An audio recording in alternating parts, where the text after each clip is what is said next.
School की सबसे खूबसूरत लड़की सुपरमार्केट में शॉपलिफ्टिंग कर रही होती है और मैं पूरा सीन अपने फोन में रिकॉर्ड कर लेता हूँ। जैसे ही उसे पता चलता है वो तुरंत भागने की कोशिश करती है। मैं आगे बढ़कर उसका बैकपैक पकड़ लेता हूँ। अरे सेरेना, तुम अरेस्ट में हो। उसकी आंखों में शौक और डर साफ दिख रहा होता है और मैं उसे खींचकर स्टोर के पीछे वाले स्टोरेज रूम में ले जाता हूँ जहाँ कोई देख नहीं सकता। सेरेना अपना बैकपैक सीने से कसकर पकड़ लेती है और कोने में सिमट जाती है। छोटी दुनिया है सेरेना, ये स्टोर मेरे डैड का है। तुम नहीं चाहती कि तुम्हारे टीचर्स और क्लासमेट्स को ये सब पता चले, है ना? तो बैग खाली करो या मैं खुद करूं। सेरेना ऊपर देखती है। उसकी आंखों में हल्की आंसू की चमक है, लेकिन वो रोती नहीं, वो कुछ बोलती भी नहीं। वो बस अपना बैग खोलती है और उसमें से 3 ब्रेड के लोफ निकालती है। मैं अंदर ही अंदर एक लंबी सांस लेता हूँ। तुम भी ना कितनी सिली हो। जो तुमने चुराया है वो इस स्टोर की सबसे सस्ती ब्रेड है। अगर चोरी करनी ही है तो कम से कम कुछ वैल्यू वाला तो चुराओ। एक ड्रमस्टिक उठा लेती, सॉसेज ले लेती, कुछ भी। मैंने सिर्फ 3 पीस ब्रेड लिए हैं और कुछ नहीं। मेरे बैग में और कुछ भी नहीं है। वो सच बोल रही है। वाकई में उसके बैग में कुछ और नहीं है। सिक्योरिटी फुटेज में भी वही दिख रहा है कि उसने सिर्फ वो 3 ही उठाए थे। लेकिन मैं अभी सेरेना को जाने नहीं दे सकता, क्योंकि मेरी पिछली लाइफ में इसी दिन मैंने उसे शेल्फ से चोरी करते हुए देखा था। वो मेरी क्लासमेट थी, तो उसे शर्मिंदगी से बचाने के लिए मैंने ऐसा दिखाया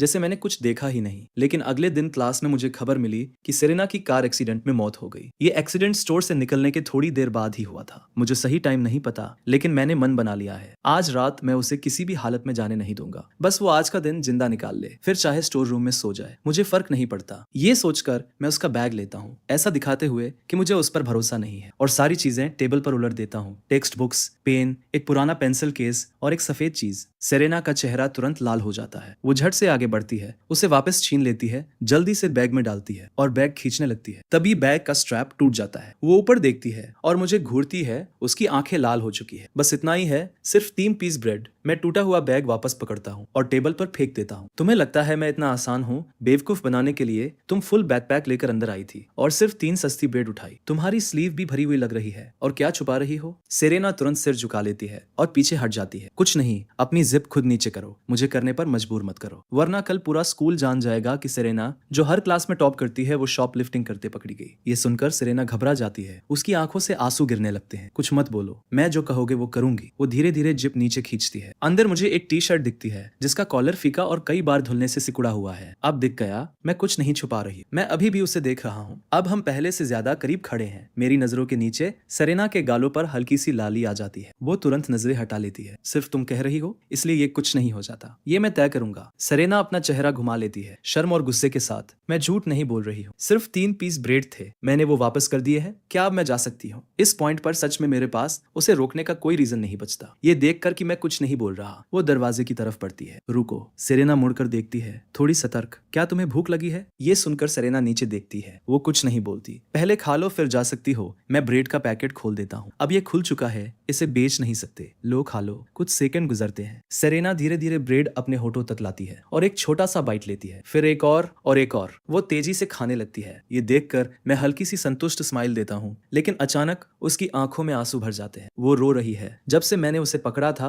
और पूरी चेकिंग के दौरान उसने एक भी आंसू नहीं बहाया था, लेकिन जैसे ही ब्रेड उसके मुंह में जाती है वो खुद को रोक नहीं पाती। मैं चुपचाप उसे देखता हूँ और एक और ब्रेड उसके हाथ में दे देता हूँ। मुझे नहीं पता उसके घर में क्या चल रहा है कि एक टॉप स्टूडेंट को सुपरमार्केट से ब्रेड चुरानी पड़ रही है। खाने के बाद सेरेना जल्दी से एक कागज पर कुछ लिखती है और सीरियस एक्सप्रेशन के साथ मुझे दे देती है। उस पर लिखा होता है अगस्त 30, 2023। सेरेना पर लियोन के 3 ब्रेड उधार है। मैं उस नोट को खाली नजरों से देखता रह जाता हूँ। उसकी हैंडराइटिंग देखते ही मुझे अचानक सब समझ आता है। जब मैं क्लास स्पोर्ट्स रिप्रेजेंटेटिव के लिए खड़ा हुआ था, तब क्लास में 52 स्टूडेंट्स थे और मुझे वोट देने वाली सिर्फ एक ही थी, सेरेना, क्लोए नहीं। मैं हमेशा यही सोचता रहा कि वो वोट क्लोए ने दिया था। मैंने एक बार उससे खास तौर पर पूछा भी था, लेकिन क्लोए ने ना बोला ना। उसने बस उसे एक पहेली की तरह छोड़ दिया। सेरेना, तुम्हें लगता है एक उधार का नोट लिखने से सब खत्म हो जाएगा, तो फिर तुम क्या चाहते हो? मैंने तुम्हारा बैग तोड़ दिया, मैं उसे रिप्लेस कर दूंगी। तुम्हें जरूरत नहीं है, इसे रिपेयर किया जा सकता है। मैं तय करता हूँ कि मुझे किसी का एहसान लेना पसंद नहीं है। ये सोचकर मैं सेरेना को बैकपैक वाले सेक्शन में ले जाता हूँ। सेरेना की नजर तुरंत एक पिंक बैकपैक पर जाकर टिक जाती है और जिस तरह वो उसे देखती है उससे सब साफ हो जाता है। मुझे भी वो पिंक बैग कुछ जाना पहचाना सा लगता है। फिर अचानक मुझे समझ आता है कि मेरा अपना बैकपैक भी बिल्कुल वही स्टाइल है, बस ब्लू कलर में। मैं उसे हुक से उतार लेता हूँ। ये वाला तुम्हारा है, मुझे नहीं चाहिए। मेरा बैग तो पहले से ही टूटा हुआ था। बिल्कुल, तुम मना कर सकती हो अगर तुम चाहती हो कि आज जो हुआ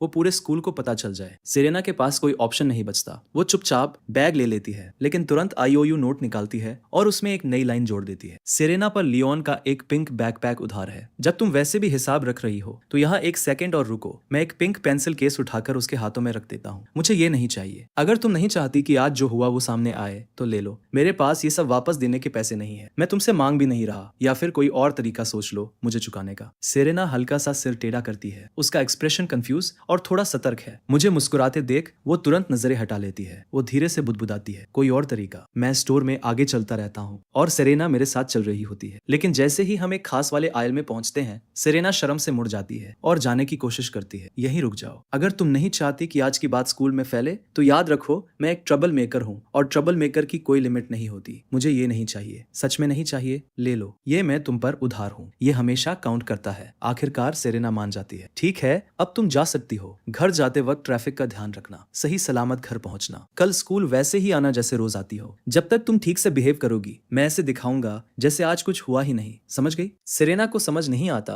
कि मैं ये सब क्यों बोल रहा हूँ, लेकिन वो ये जरूर समझ जाती है कि इसमें कोई बुरा इरादा नहीं है। तभी क्लोए अपने दो फ्रेंड्स के साथ अंदर आती है। अरे एक सेकंड यही रुकना, मैं सेरेना से कहता हूँ। वाह लियोन, देखो तो सही, अब तुम सेरेना से बात करने लगे हो। बताओ तुम्हें कौन ज्यादा खूबसूरत लगती है, वो या मैं? मैं उसे खाली नजरों से देखता हूँ। क्लोए, क्या तुम्हारे क्लासमेट का फैमिली सच में सुपरमार्केट का मालिक है? ये तो बहुत बड़ा है। जाओ आराम से देखो और जो पसंद आए ले लो, पैसे देने की जरूरत नहीं है। क्लोए की बात सुनते ही वो दोनों लड़कियां बिल्कुल नहीं रुकती। वो शेल्फ से चीजें उठाने लगती है। थोड़ी देर में वो खुशी खुशी ढेर सारे चिप्स और स्नैक्स लेकर वापस आती है। वो सारी चीजें काउंटर पर रख देती है। कुल 500 युआन होंगे। क्लोए ने कहा था कि पैसे नहीं देने हैं। क्या मतलब लियोन, क्या तुम यहाँ शॉपिंग करने नहीं आए? ये तो बस थोड़े से स्नैक्स हैं, इतना भी ज्यादा नहीं है ना? ज्यादा नहीं है तो तुम इसे पे कर सकती हो, है ना? सेरेना ये सब देखकर हैरान हो रही होती है। उसे लग रहा है कि आज मैं कुछ अलग हूँ। क्लोए एकदम से चुप हो जाती है। फिर उसके दिमाग में एक ख्याल आता है, क्या ये इसलिए है क्योंकि तुमने मुझे कल मॉल में ब्रैड के साथ देखा था? लियोन, वो तो बस इत्तेफाक था कि मैं उससे टकरा गई। तुम इतने पेटी क्यों हो रहे हो? इसका अभी से क्या लेना देना है? जो लिया है उसका पैसा देना, क्या ये बेसिक नहीं है? सेरेना, तुम्हें नहीं लगता? सेरेना अपना चेहरा घुमा लेती है। उसे लगता है कि इसने बोलना उसका काम नहीं है। छोड़ो क्लोए, हमें इतनी भूख भी नहीं थी। लियोन, तुम्हें इसका पछतावा होगा। ये कहकर क्लोए अपनी फ्रेंड्स के साथ जाने लगती है। यहीं रुक जाओ, जो भी लिया है उसे वापस वहीं रखो जहां से उठाया था, वरना तुम्हें याद दिलाना पड़ेगा कि मैं क्या कर सकता हूँ। उसकी दोनों फ्रेंड्स स्कूल में मेरी खराब रेपुटेशन के बारे में काफी सुन चुकी है, इसलिए वो तुरंत सारी चीजें वापस रखने लगती है। जैसे ही सब वापस रख दिया जाता है वो जल्दी से क्लोए के पास आ जाती है। क्लोए, चलो यहाँ से चलते हैं। लियोन, मैं आज के लिए तुम्हें कभी माफ नहीं करूंगी। सेरेना मेरे पास खड़ी होकर ये पूरा सीन देख रही होती है। उसे सब समझने में थोड़ा टाइम लगता है। पिछले साल जब मैं क्लास स्पोर्ट्स रिप्रेजेंटेटिव के लिए खड़ा हुआ था, थैंक यू मुझे वोट देने के लिए सेरेना, उसका एक्सप्रेशन अचानक बदल जाता है। वो पूरी तरह से चौंक जाती है। कुछ सेकंड बाद उसका चेहरा लाल हो जाता है और वो लगभग दौड़ते हुए बाहर निकल जाती है। धीरे चलो, ठीक से चलो, रोड पर मत दौड़ो वरना मैं कल स्कूल में तुम्हारी शिकायत कर दूंगा। सेरेना कंफ्यूजन में पीछे मुड़कर देखती है, लेकिन फिर भी वो अपनी स्पीड धीमी कर देती है। अगली सुबह मैं सीधे क्लासरूम के दरवाजे की तरफ भागता हूँ और जैसे ही मैं सेरेना को उसकी सीट पर सुरक्षित बैठा हुआ देखता हूँ, बिना किसी चोट के मुझे इतनी राहत मिलती है कि मैं कुछ बोल ही नहीं पाता। सेरेना मुझे घूरते हुए देख लेती है। उसके गाल हल्के पिंक हो जाते हैं। वो अपना चेहरा घुमा लेती है। लियोन, तुम खुद को क्या समझते हो? स्कूल के पहले दिन ही लेट आ रहे हो? जाओ अपनी सीट पर बैठो, मैं बाद में तुमसे निपटूंगी। जी मिश। सेरेना, अगर पीछे बैठने में तुम्हें देखने में दिक्कत हो रही है तो बस बता देना, मैं तुम्हें आगे बैठा दूंगी। नहीं, मैं इसका विरोध करता हूँ। तुम विरोध करते हो? लियोन, तुम खुद को क्या समझते हो? सीट्स ग्रेड्स के हिसाब से तय होती है। सेरेना सिर्फ पिछले सेमेस्टर की फाइनल एग्जाम इसलिए मिस कर गई थी क्योंकि उसके फैमिली में इमरजेंसी थी। क्या तुम्हें सच में लगा कि तुम जैसा इंसान जो नीचे से दूसरा रैंक लाता है वो कभी उसके पास बैठ पाएगा? मैं तुम्हें वार्निंग दे रही हूँ, क्लास के दौरान उसे डिस्टर्ब मत करना। अगर मैंने तुम्हें पकड़ा तो पूरे स्कूल के सामने स्टेज पर खड़ा कर दूंगी। कोई जरूरत नहीं मिस शॉ, मैं मंथली एग्जाम में अपनी सीट वापस ले लूं। ठीक है, ठीक है। सेरेना, हिम्मत मत हारना। अगर लियोन तुम्हें कोई परेशानी दे तो सीधे मुझे बताना। परेशानी? क्या चीज परेशानी में काउंट होती है? मैं आगे बढ़कर सेरेना के हाथ पर हल्का सा टोक देता हूँ। क्या ये काउंट करता है? उसके गाल तुरंत लाल हो जाते हैं। वो झट से अपना चेहरा दूसरी तरफ घुमा लेती है। मैं एक बैग निकालता हूँ जिसमें गर्म स्टीम्ड पोर्क बंस है और उसे सेरेना को दे देता हूँ। ब्रेक में इन्हें खा लेना, पेट भर लेना। मैं मुझे नहीं चाहिए। ना बोलने की हिम्मत है तुम्हारी। क्या तुम चाहती हो कि मैं? मेरी आधी धमकी सुनकर सेरेना चुपचाप बंस ले लेती है और अपनी खूबसूरत आंखों से मुझे एक अजीब सा लुक देती है जिसमें थोड़ा गुस्सा और थोड़ा हार मानने वाला फील होता है। बस ऐसे ही, जैसा कहा है वैसा करो। समय बीतता है, आखिरकार बेल बजती है। अरे सेरेना, वो बंस खाओ, मुझे भूख नहीं है। तुम मुझे बताओ, क्या तुमने ब्रेकफास्ट किया था? मैं ब्रेकफास्ट नहीं करती। अभी खाओ, मुझे टेस्ट मत करो। सेरेना मेरी तरफ देखती है, फिर मन मारकर एक बन अपने होठों तक ले जाती है और छोटा सा बाइट लेती है। जैसे ही उसे अंदर की फीलिंग मिलती है उसके उसकी आंखें चमक उठती है और पूरा बन कुछ ही सेकंड में खत्म हो जाता है। मैं उसे चुपचाप देखता हूँ, अंदर ही अंदर खुश होता हूँ। दूसरा खत्म करने के बाद बैग में अभी 2 और बचे होते हैं। सेरेना उनकी तरफ देखती है, थोड़ा रुकती है, फिर चुपचाप उन्हें रख लेती है। मैं अब फुल हो गई हूँ, बाकी मैं लंच में खा लूंगी। मैंने कहा था इन्हें अभी खाओ, बहाने बनाना बंद करो। सेरेना मुझे घूरती है। एक पल के लिए लगता है कि वो सच में मुझे जवाब देगी। अभी भी घूरते हुए ऐसे ही करती रही तो मैं उसका एक्सप्रेशन अचानक नरम पड़ जाता है, जैसे थोड़ा बेबस हो, और वो चुपचाप तीसरा बन खाने लगती है। उसी वक्त क्लोए क्लासरूम में अंदर आती है। आज मौसम अच्छा है, ट्रैक पर वॉक के लिए परफेक्ट है ना लियोन? लियोन बाहर आओ, मुझे तुमसे बात करनी है। क्लोए मुड़कर चल देती है। उसे पूरा भरोसा होता है कि मैं उसके पीछे आऊंगा, लेकिन जब वो पीछे कोई नहीं होता, मैं अपनी सीट पर ही बैठा रहता हूँ। लियोन बस बहुत हो गया, अब तुम हद पार कर रहे हो। मैंने क्या किया? अगर कुछ कहना है तो यही बोलो। मैं कहीं नहीं जा रहा, चलो मेरे साथ कैफेटेरिया में लंच करो। सॉरी, मैं पढ़ाई कर रहा हूँ, मैं हिलता तक नहीं। क्लोए मुझसे बात मनाने में फेल हो जाती है। वो हार मान देती है और अपने रोज के लंच ग्रुप के साथ चली जाती है। दोपहर तक क्लासरूम में सिर्फ मैं और सेरेना बचते हैं। मैं खुद देखना चाहता हूँ सेरेना हमेशा इतनी देर से कैफेटेरिया क्यों जाती है। वो असल में खाती क्या है या बिल्कुल नहीं खाती। सेरेना चुपचाप अपनी डेस्क पर बैठकर सुबह के असाइनमेंट्स कर रही होती है, जैसे उसे पता ही नहीं कि क्लास में अब सिर्फ हम दोनों ही बचे हैं। इंतजार करते करते मुझे नींद आ जाती है। सेरेना मुड़कर देखती है और पाती है कि मैं गहरी नींद में हूँ। मेरे मुंह के कोने से लार टपक रही होती है। वो मुझे थोड़ी खाली सी नजरों से देखती है। असल में उसके पास एक सीक्रेट है जो किसी को नहीं पता। वो मुझे मिडिल स्कूल से जानती है। उसकी यादों में मेरे साथ बिताए हुए कई पल भरे पड़े हैं, लेकिन वो ये भी अच्छी तरह जानती है कि मुझे इनमें से कुछ भी याद नहीं है। शायद मैंने उसे कभी नोटिस भी नहीं किया, लेकिन उसे फर्क नहीं पड़ता। उसे सब याद है। कुछ देर चुपचाप बैठने के बाद वो क्लासरूम से बाहर चली जाती। ये उसका रोज का लंच टाइम है। जब तक वो कैफेटेरिया पहुंचती है तब तक बाकी सब लोग खा के जा चुके होते हैं। कैफेटेरिया लगभग खाली होता है। अरे फिर तुम आ गई, कितनी बार कहा है अगली बार थोड़ा जल्दी आया करो। हर बार जब तुम इस टाइम पर आती हो तब तक सारे डिश खत्म हो चुके होते हैं, बस सूप बचता है। कोई बात नहीं, सादा चावल ठीक है। देखो तुम्हें समझ नहीं आता, ये पूरी ग्रेड में टॉप करती है। लेट आने का मतलब है कि ये पढ़ाई कर रही थी। इसे देखो कितनी खूबसूरत है और ऊपर से इतनी ब्रिलियंट भी। अगर मेरा बेटा आधा भी ऐसा होता तो मैं खुश हो जाता। चलो मैं तुम्हें थोड़ा एक्स्ट्रा चावल दे देता हूँ और ऊपर से थोड़ा मीट का सूप डाल देता हूँ। बस 50 सेंट दे देना, थैंक यू। अपना मील कार्ड स्वाइप करने के बाद सेरेना बैलेंस देखती है, 5 युआन और 20 सेंट। उसके लिए 50 सेंट भी देना मुश्किल है। उधर क्लासरूम में मैं अचानक जाग जाता हूँ। मैं करीब आधे घंटे से सो रहा था। अब तो कैफेटेरिया में कुछ बचा ही नहीं होगा, फिर भी मैं भागकर वहां पहुंचता हूँ। बेटा इस टाइम पर तो बस सादा चावल ही बचा है। चावल ठीक है। वैसे क्या मुझसे पहले यहाँ कोई लड़की आई थी? वो सुंदर है और उसके लंबे बाल हैं। हाँ मैं उसे जानता हूँ। वो हमेशा लेट तक पढ़ाई करती है। हर बार जब वो आती है तब बस सादा चावल ही बचा होता है। मैं अपने लिए 2 युआन स्वाइप करता हूँ। मुझे थोड़ा हैरानी होती है, ये तो काफी सस्ता है। उस दोपहर पीई क्लास में मैं अपने क्लासमेट्स के साथ बास्केटबॉल खेल रहा होता हूँ। पीई के हर फ्री पीरियड में सेरेना उसी जगह बैठती है, अपनी टेक्स्ट बुक लेकर, और चुपके से मुझे बास्केटबॉल खेलते हुए देखती रहती है। हर लड़का जो बास्केटबॉल खेलता है उसका सपना होता है डंक करना। जब मैं एकदम क्लीन स्लैम डंक मारता हूँ, सेरेना मुझे अपनी हैरान कर देने वाली खूबसूरत आंखों से देखती है। बाकी लड़कों का भी ऐसा हाल होता है, जैसे उनके मुंह खुले के खुले रह गए हो। मुझे खुद भी थोड़ा हैरानी होती है। कल से जब से मैं रिबॉर्न हुआ हूँ, मैंने नोटिस किया है कि मैं पहले से ज्यादा स्ट्रांग हो गया। ये डंक तो बिना कोशिश के ही हो गया। क्या ये सेकंड चांस के साथ आया कोई बोनस है? मैं सेरेना की तरफ देखता हूँ। अचानक हमारी आंखें मिल जाती है। वो तुरंत अपनी टेक्स्ट बुक उठा लेती है और उससे अपना चेहरा छुपा लेती है, जैसे याद करके कुछ पढ़ रही हो। लियोन वो बहुत कूल था। मैं क्लोए को एक सीधा सा खाली लुक देता हूँ और नजरें हटा लेता हूँ। ब्रैड जो क्लास प्रेसिडेंट है क्लोए की तारीफ सुन लेता है और मुझे जलन भरी नजर से देखता है। कोर्ट पर मुझे कोई नहीं हरा सकता। लियोन 1-on-1 खेलना है। जब ब्रैड अभी भी बोल ही रहा होता है तभी मेरी नजर कोने से कुछ पकड़ती है। सेरेना जमीन पर गिरी हुई है। उसके चेहरे पर दर्द साफ दिख रहा है और उसका एक हाथ उसके दाएं एंकल को पकड़ रहा है। मैं पास खड़ी एक लड़की की तरफ मुड़ता हूँ। क्या हुआ? मुझे लगा मैंने देखा कि एक लड़की ने सेरेना को पीछे से धक्का दिया और वो गिर गई। वो लड़की कैसी दिखती थी? कौन सी क्लास में थी? मैंने ठीक से नहीं देखा। मैं सेरेना के पास जाता हूँ। चढ़ जाओ, मैं तुम्हें नर्स के ऑफिस ले जा रहा हूँ। सेरेना धीरे धीरे उठती है और मुझे देखती है। क्या देख रही हो? चढ़ो। मैं उसे अपनी पीठ पर उठा लेता हूँ और नर्स के ऑफिस की तरफ चल पड़ता हूँ। उसके चेहरे पर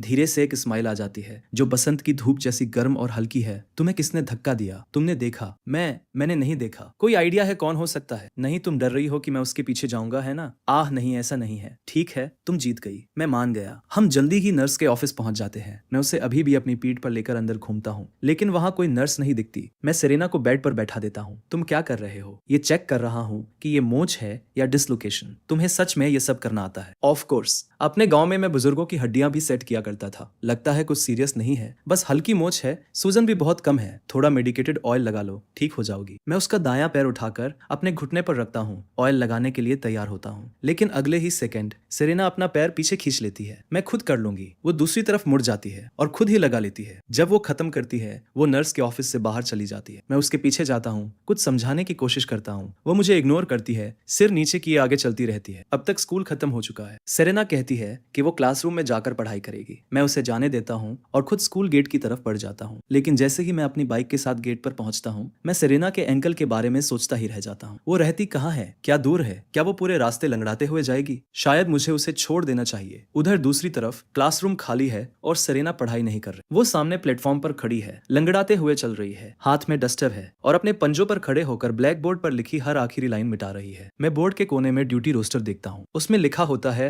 ब्लैक बोर्ड और प्लेटफॉर्म लियोन। तभी सेरेना मुझे दरवाजे पर खड़ा देख लेती है। वो ऐसे चौंक जाती है जैसे कोई गलत काम करते हुए पकड़ी गई हो और जल्दी से पीछे हट जाती है। तुम्हारा एंकल चोटिल है, मैं तुम्हें घर छोड़ देता हूँ, मुझे तुम्हारी जरूरत नहीं है। तो तुम रहती कहाँ हो? क्या दूर है? ज्यादा दूर नहीं है। मैं उसे ऐसे देखता हूँ जैसे मुझे उस पर पूरा भरोसा नहीं है। सेरेना सफाई खत्म करती है और जल्दी से मेरे पास से निकल जाती है। मैं अपनी बाइक उसके साथ साथ लेकर स्कूल गेट तक चलता हूँ। आओ, मैं तुम्हें छोड़ देता हूँ। सच में ठीक है, अगर मेरे डैड ने किसी अनजान लड़के को मुझे छोड़ते हुए देख लिया तो वो ठीक है, फिर सेफली घर पहुंच जाना। सेरेना। सेरेना के चेहरे पर एक दुर्लभ मुस्कान आ जाती है। कल मिलते हैं। मैं तब तक उसे देखता रहता हूँ जब तक मुझे यकीन नहीं हो जाता कि वो ठीक से चल रही है। तभी मैं रिलैक्स करता हूँ। घर पहुंचकर मैं अपने डैड से टकराता हूँ, जो बाहर जाने ही वाले होते हैं। डैड, आप कहाँ जा रहे हो? मिसेस व्हाइट के पोते का अभी जन्म हुआ है, वो घर चली गई है। स्टोर में स्टाफ की कमी हो गई है। डैड, अगर आपको किसी की जरूरत है तो मैं एक क्लासमेट को जानता हूँ जो अप्लाई कर सकती है। क्या वो ठीक रहेगा? हाँ, उसे कभी भी इंटरव्यू के लिए ले आओ। अब मुझे मत रोको, मुझे स्टोर पहुंचना है। मॉम, मैं आ गया। मेरी छोटी बहन कहाँ है? तुम्हारे आने से पहले ही हम उसे डांट रहे थे। क्या हुआ? वो नंबर 65 मिडिल स्कूल के बाहर वाले उस सिंपल आदमी के साथ बहुत टाइम बिता रही है। मेरी छोटी बहन गुस्से में बाहर आती है। अंकल स्ट्रैप्स बुरे इंसान नहीं है। फिर वो गुस्से में अपने कमरे में वापस चली जाती है। मेरी बहन को उसे अंकल स्ट्रैप्स कहते सुनकर मुझे अचानक एक पुरानी याद आती है। मैं भी नंबर 65 मिडिल स्कूल में पढ़ता था और अंकल स्ट्रैप्स तब भी गेट के बाहर बैठते थे जब मैं वहां स्टूडेंट था। बाकी बच्चे अंकल स्ट्रैप्स को चिढ़ाना पसंद करते थे। हर बार जब मैं वहां होता था, मैं उन्हें डांट कर रोक देता था। मुझे एक और लड़की भी याद आती है जो उसी स्कूल की थी और वही करती थी,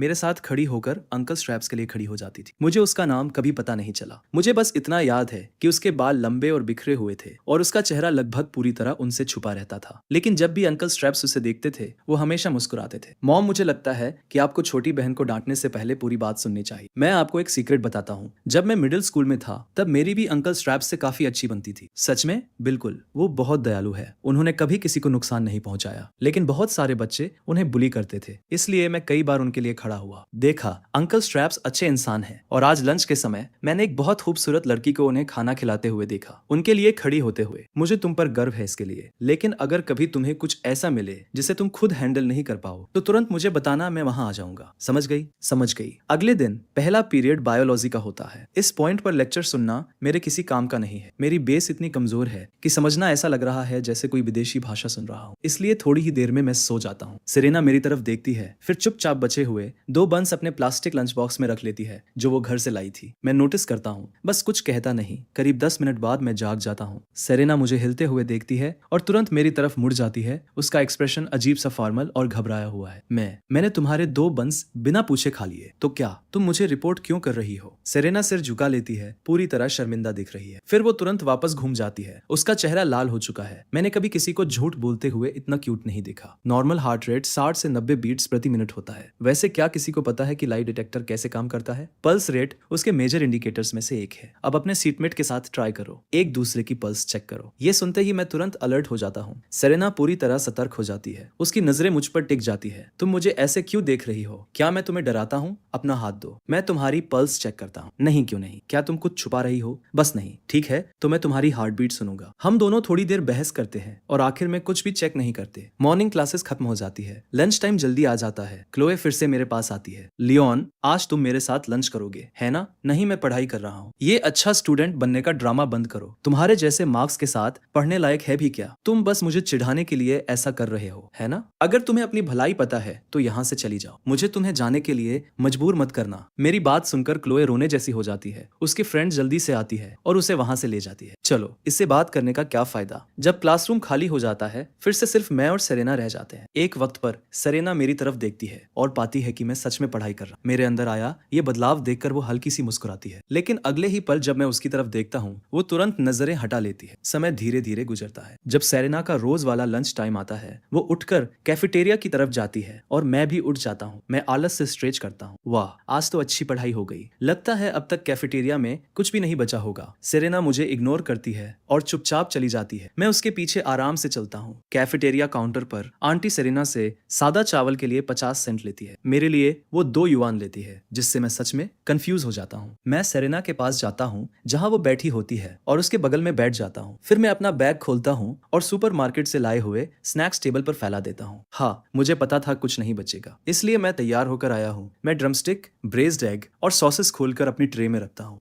ये अजीब है, आज मुझे ज्यादा भूख नहीं लग रही। शायद मैं ये चीजें हाल में ज्यादा खा रहा हूँ। मैं सेरेना की तरफ देखता हूँ, उसकी ट्रे अपनी तरफ खींचता हूँ और अपनी भरी हुई ट्रे उसके सामने रख देता हूँ। आज हम स्वैप करते हैं। सेरेना मुझे हैरानी से देखती है। उसका मुंह खुलता है जैसे वो कुछ बोलने वाली हो, लेकिन मैं उसे बोलने से पहले ही उंगली से इशारा करता हूँ। और तुम्हें पता है क्या होगा? सेरेना मुझे काफी देर तक देखती रहती है, फिर वो अपना मुंह बंद कर लेती है और कुछ नहीं बोलती। वैसे मेरे फैमिली सुपरमार्केट में शाम की शिफ्ट के लिए एक कैशियर चाहिए। इसे तुम्हारा ऑफिशियल जॉब ऑफर समझो। तुम हायर हो। अगर तुमने जरा सा भी शिकायत या मना करने की कोशिश की तो तुम्हें पता है मैं क्या कर सकता हूँ। समझ रही हो ना? कोई शिकायत नहीं, मैं ये काम करूंगी। अच्छा है। मैं उसे संतुष्ट नजर से देखता हूँ। सेरेना जो अंदर ही अंदर खुश है सिर झुका लेती है और चुपचाप खाना खाती रहती है। फिर वो अपना लंच बॉक्स निकालती है। मुझे अंदर के बंस दिख न जाए इसलिए वो उसे टेबल के नीचे अपनी गोद में रखती है। फिर वो बचा हुआ चावल, ड्रमस्टिक, ब्रेस्ड एग और सॉसेस ट्रे से निकालकर लंच बॉक्स में रख लेती है। तुम क्या कर रही हो? अपने डैड के लिए ले जा रही हो? मुझे लगता है मैंने अभी कुछ ऐसा सुना है जिसे मैं ठीक से समझ ही नहीं पा रहा हूँ। रुको, मतलब तुम अभी स्कूल छोड़कर ये सब अपने डैड को देने जा रही हो? मुझे समझ नहीं आ रहा। सच कहूँ तो मुझे काफी समय से सेरेना के डैड से प्रॉब्लम है। एक ऐसा आदमी जो अपनी ही बेटी को सुपरमार्केट से ब्रेड चुराने देता है और ऊपर से उससे उम्मीद करता है कि वो स्कूल कैफेटेरिया से खाना लाके उसे खिलाए। ये आखिर कैसी सिचुएशन है? सॉरी, तुम किस बात के लिए सॉरी बोल रही हो? मैं फुल हो गई हूँ। खाने के लिए थैंक यू? मैं सच में बोल रही हूँ। रुको,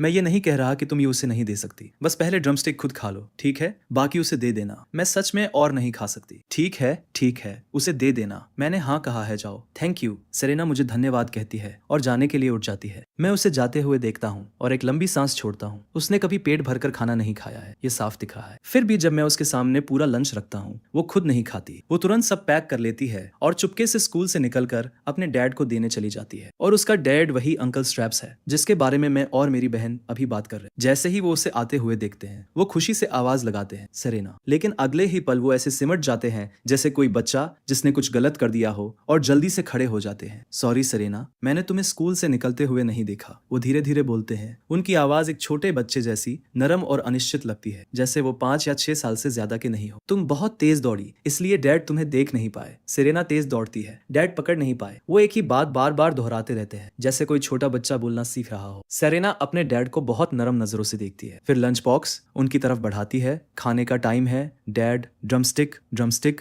वो खुश हो जाते हैं लेकिन उसे लेने के लिए हाथ नहीं बढ़ाते। वो उल्टा बॉक्स उसे वापस धकेल देते हैं, थोड़े घबराए हुए। सेरेना तुम खाओ, जल्दी खाओ, नहीं तो बुरे लोग आ जाएंगे। मैं पहले ही 2 पूरे बंस खा चुकी हूँ, अब आप खाइए डैड, बुरे लोग आने से पहले। वो ड्रमस्टिक उनके मुंह के पास ले जाती है। उसके डैड एक बड़ा बाइट लेते हैं और खुशी से चबाने लगते हैं। टेस्ट अच्छा है, बहुत अच्छा, बहुत अच्छा। तभी नंबर 65 मिडिल स्कूल के गेट पर एक छोटी लड़की बाहर आती है। उसके हाथ में ताजा खरीदा हुआ पाइनएप्पल बन होता है और जैसे ही वो सेरेना को अंकल स्ट्रैप्स को खिलाते हुए देखती है वो रुक जाती है। उस दोपहर स्कूल के बाद मैं सेरेना से कहता हूँ, चलो सुपरमार्केट चलते हैं। क्या हुआ, तुम नर्वस हो? किस बात की नर्वसनेस है? बस मेरे डैड के सिर को एक बड़े सफेद मूली की तरह सोचो। वो जो भी कहे बस हाँ में सेरेना और मुस्कुरा देना। जब हम पहुंचते हैं मैं सेरेना से कहता हूँ कि वो बाहर इंतजार करे जबकि मैं पहले अंदर जाता हूँ। वो चुपचाप सिर हिलाकर वहीं खड़ी रहती है, लेकिन उसकी उंगलियां बार बार उसकी स्लीव खींच रही होती है जिससे उसकी सारी घबराहट साफ दिख रही होती है। क्योंकि ये सिर्फ नए बॉस से मिलने की बात नहीं है, ये मेरे डैड से मिलने की भी बात है। उसे पता है कि इसका कोई खास मतलब नहीं होना चाहिए, फिर भी वो नर्वस है। डैड ने उसे ले आया, सिंपल रखना, ज्यादा सवाल मत पूछना। जरा देखूं तो कौन सा बेचारा अपनी पढ़ाई का टाइम कुर्बान करने वाला है। जब मैं और मेरे डैड बाहर आते हैं सेरेना तुरंत हमारी तरफ मुड़ती है और नर्वस होकर उन्हें ग्रीट करती है। Hello sir. अरे वाह बेटा,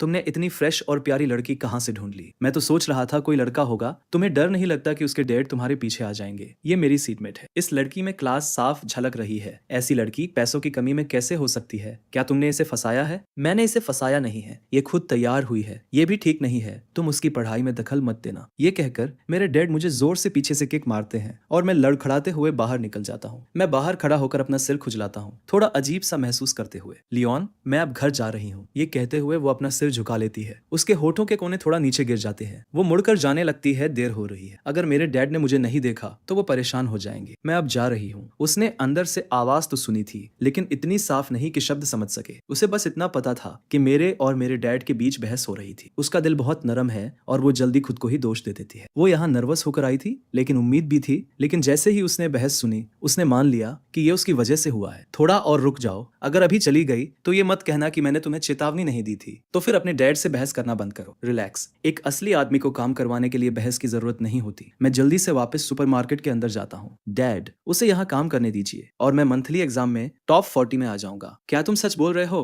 तो उसे अंदर लेके आओ। मैं सेरेना को अंदर लेके आता हूँ। आओ, मैं तुम्हें सब दिखाता हूँ। सेरेना तुरंत एक नोटबुक और पेन निकाल लेती है, जैसे कोई मॉडल स्टूडेंट सब नोट करने के लिए तैयार। मेरे डैड उसकी पिंक बैकपैक की तरफ देखते हैं, जैसे उन्हें कुछ समझ आया हो, लेकिन वो कुछ कहते नहीं। इतनी जरूरत नहीं है, यहाँ कुछ भी इतना मुश्किल नहीं है। वैसे भी तुम सिर्फ शाम को ही आ सकती हो, है ना? वो दोनों आगे चलने लगते हैं। मैं पीछे पीछे चलता हूँ। सेरेना की पीठ को देखते हुए मेरे चेहरे पर हल्की सी स्माइल आ जाती है। मेरे डैड चलते चलते उससे बात करते हैं, उसे बताते हैं कि उसे रोज क्या क्या करना होगा। काम ज्यादा नहीं है और काफी सिंपल है, लेकिन सेरेना हर एक शब्द नोट करती जाती है। पूरा समझाने के बाद हम तीनों वापस काउंटर पर आ जाते हैं। अपने क्लासमेट को दिखाओ कि रजिस्टर कैसे काम करता है। मैं घर जा रहा हूँ, तुम आराम से इधर उधर देख लो, जगह को समझ लो। मैं खुद तुम्हें पूरा प्रोसेस स्टेप बाय स्टेप लिख कर दे दूंगा। जब सेरेना इधर उधर देख कर वापस आती है, वो मुझे कैश का एक बड़ा स्टैक पकड़े हुए देखती है। अपना हाथ आगे करो, मैं कहता हूँ। वो मुझे देखती है लेकिन हिलती नहीं। ये हमारी परंपरा है, हर महीने की शुरुआत में सैलरी एडवांस में दी जाती है। यहाँ सब ऐसे ही करते हैं। मैं अपनी शिफ्ट खत्म कर रहा हूँ, यंग बॉस। मैं जल्दी से पैसे जेब में रख लेता हूँ और स्टाफ मेंबर को सिर हिलाकर जवाब देता हूँ। घर जाते समय ध्यान रखना। सेरेना मुझे ऐसे देखती है जैसे वो मेरी पूरी एक्टिंग समझ गई हो। तुम मुझे ऐसे क्यों देख रही हो? क्या तुम्हें लग रहा है ये कम है? मैं एडवांस में पैसे नहीं लेना चाहती, मैं सबके साथ ही सैलरी लेना चाहती हूँ। तुम अपने एम्प्लॉयर की बात टाल रही हो।